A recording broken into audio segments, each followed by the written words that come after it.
Hi, parents.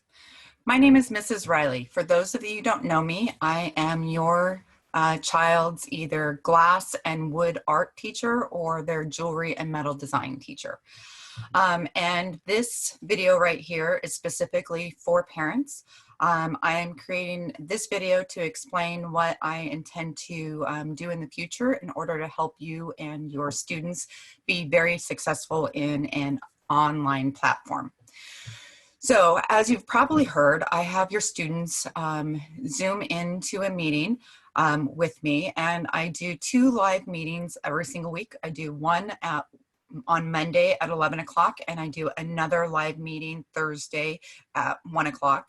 And they have the option of doing one of the online platforms, or I will videotape the same information that I discuss in those 2 live meetings, and I add that to their Google Classroom.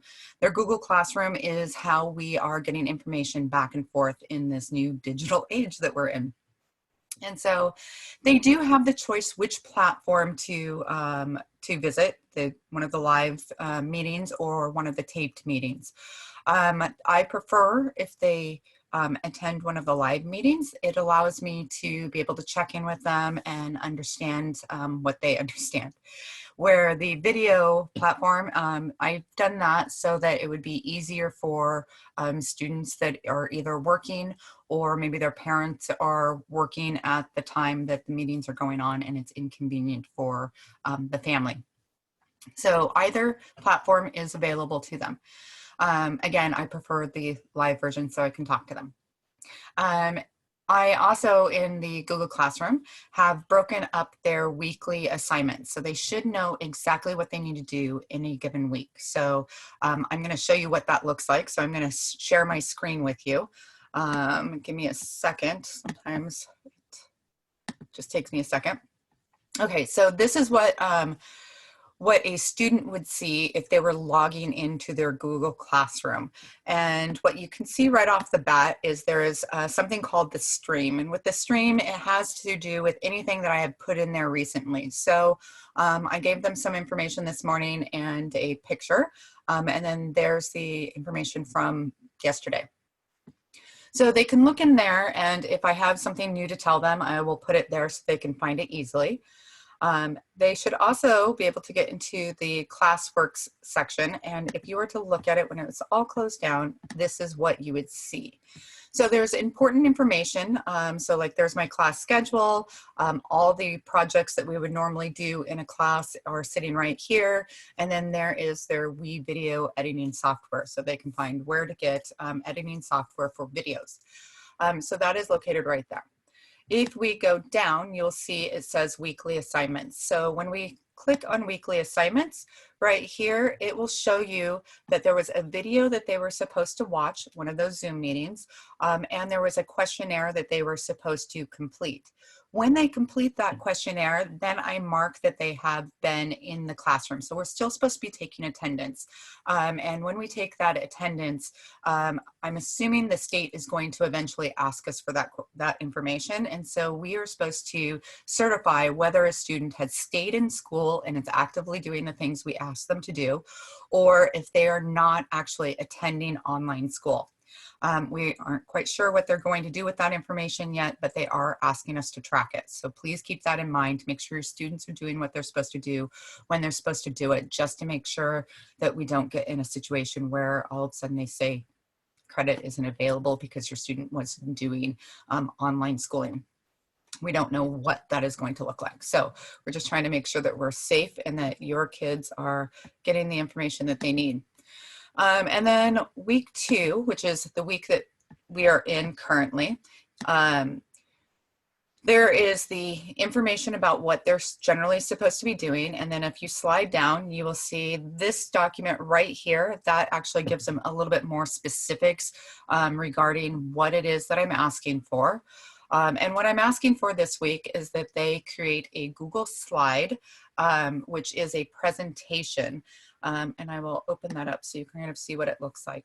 So we need to be able to communicate back and forth in this new digital world that we're in.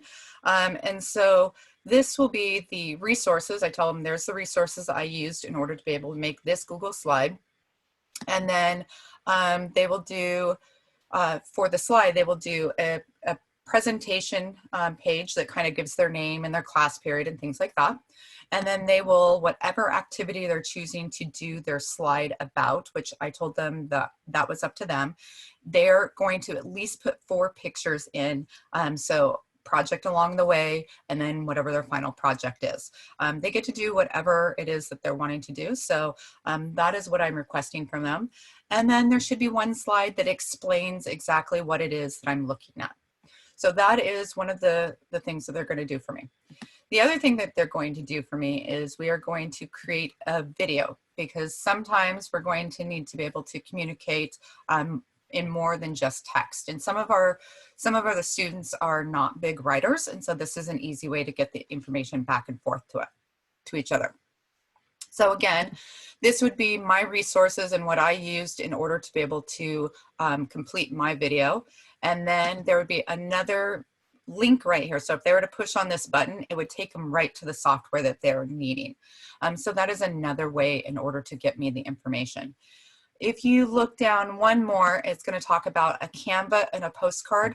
They do not need to do that this week. This happens to be how my advanced students and I work a class. They would create some kind of marketing material, and then what we do is we sit down in class and we act as if I'm the client and they're the artist, and then we have a conversation about what projects they're creating for me, and then afterwards how they created it and how much time it took, and things like that. So, but your students do not need to do the Canva portion at this point. That is just advanced students that I'm working with in that area. If we go back to Google Classroom, what you'll find in that same area is that I have left them a video, and it is an example of what I am looking for as far as the videos that they're creating for me. And then there is the Zoom meeting. So the Zoom meeting is the information that I gave them this week in order to be able to make sure that they're getting the information on what they're supposed to be doing. This Zoom meeting right here, what I intend to do is I intend to start emailing that out to parents, so that if they take a look at that Zoom meeting, they will know exactly what their students are supposed to be doing any given week. If you are interested in opting out of me mailing that or emailing that video to you, please contact me so that I can take you off the list. But I figured most parents were curious on what their students were supposed to be doing, and I know it is really easy for students to say, oh no, I've completed everything, and yet not have done any part of it. So I will send this out so that you can get the information so that you know what I'm asking them to do. There is in this same classroom, I have been putting in all kinds of resources that they're going to need in the future. And so it kind of shows you where they're supposed to, if they've done stained glass, where they're supposed to put their presentations so that I can receive them. And there is more information. So if we're doing, currently students were doing stained glass. And so there are videos. If you open these up, there are the instructions to doing stained glass, and there are videos in order to be able to physically show them how to create stained glass. Now, I have been just given permission to be able to send equipment home to students. And so in the near future, I intend to create packages of, the supplies that they would need, so any kind of glass or metal that they were needing to be able to complete a project. And I would also be sending out the equipment that they would need. So if they were in my glass class, I would send them out glass cutters, nipping pliers, and things that they would need to be able to complete the project. And if they're in my jewelry class, I would send out jeweler's saw, copper, brass, and design information. And then we will do online classes when we're discussing, you know, what kind of project they will be making. And then they would have a physical, you know, activity that they could do at home. And I think that that will meet the needs of a lot of our students, because the reason they took my class in the first place is because it was a hands-on class, and they got to make, you know, really cool art. And I don't want to take that away from them just because we're now in this kind of, you know, digital world and this, you know, online platform. And so I'm trying to make sure that your students get the things that they need. And I'm hoping that it'll entertain them, and that, you know, in the end, they will still have some really cool artwork that they can kind of show off. And this way you'll be able to get to see them when they're actively doing it. Now, there are going to be some parents that say, you know, I don't want the equipment at home. It just sounds like too much of a risk, or, and I'm interested in hearing back from those parents so that I make sure that, you know, I find a different way for your students to learn. I do have, you know, material science documents that I can send home. They're not nearly as entertaining, but they are very educational and very informative. So I can always do that. And then if, you know, students would rather, you know, if they're working and they truly would not have time to be able to, you know, create artwork, and they need to do things more digitally, I will allow them to, you know, send me information through there, but it would have to be in a creative format. So I'm willing to work with, you know, the students in order to meet their needs, but I also need to make sure that I'm getting them, you know, activities that will, you know, push their knowledge forward. So that is kind of what I have been up to. And if you guys are interested in continuing to, you know, see information this way, that's wonderful. If you're not, please contact me so I can make sure I do take you off the list. I hope you guys are all well and safe, and I can't wait to be able to hopefully see the students again in the future, because I miss them. They were a big part of my daily existence, and it turns out that my dog and my husband are not nearly as entertaining as your kids most times. So I hope you guys have a good day, and I will talk to you guys later.